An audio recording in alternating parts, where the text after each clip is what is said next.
the E. Jean Carroll trial playing itself out in southern Manhattan. How concerned is Donald Trump about that case? Everyone I have talked to says that Trump is personally very bothered by this case because, you know, it is a rape allegation. It's not a criminal case. Right. It's not a charge. Right. But it is a very, very serious allegation, and he knows it, and it bothers him. It bothers him a lot.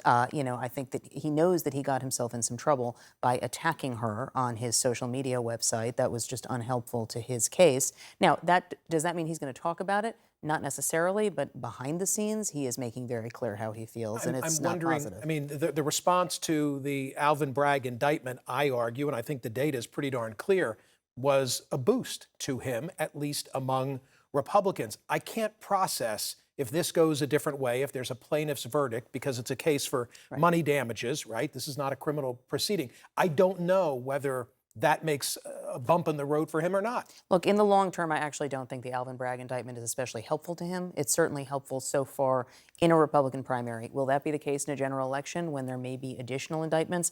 I don't think we know. The same as we don't know here what this would play out in the long term. I don't see how a judgment in this case would be helpful. What I do think, and I'm really struck by this, I wrote about this the other day for the Times, the fact that Trump continues in the minds of a lot of voters to be seen as a non-politician and sort of graded on something of a curve because of that. And to that end, this is not even in the top 5 stories that people are talking about, and yet he is the front runner for the nomination. So I don't know what this looks like going forward, Michael. I don't either. Thank you, Maggie. Appreciate it very much. On Thursday, an attorney for Trump pressed E. Jean Carroll about why she didn't scream for help. CNN's Paula Reed has more.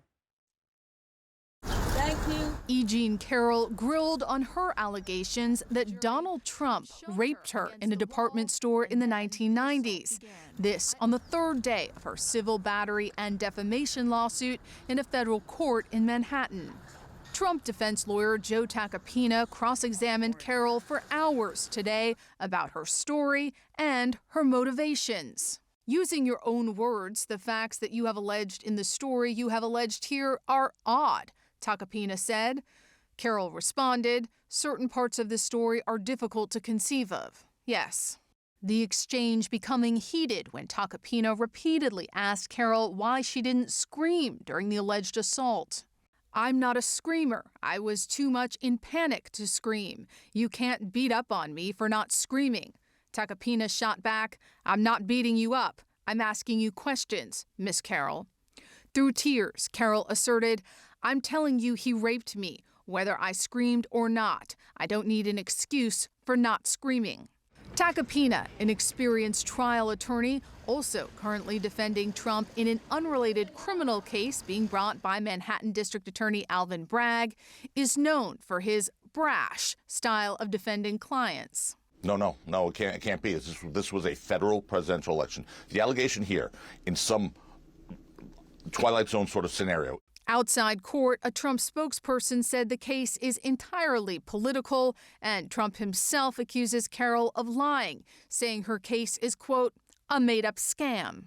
Tacopina pressed Carroll on why she waited until 2019 to go public with her story. She said she was mourning her mother's death, and then, I thought this may be a way to change the culture of sexual violence. The light dawned.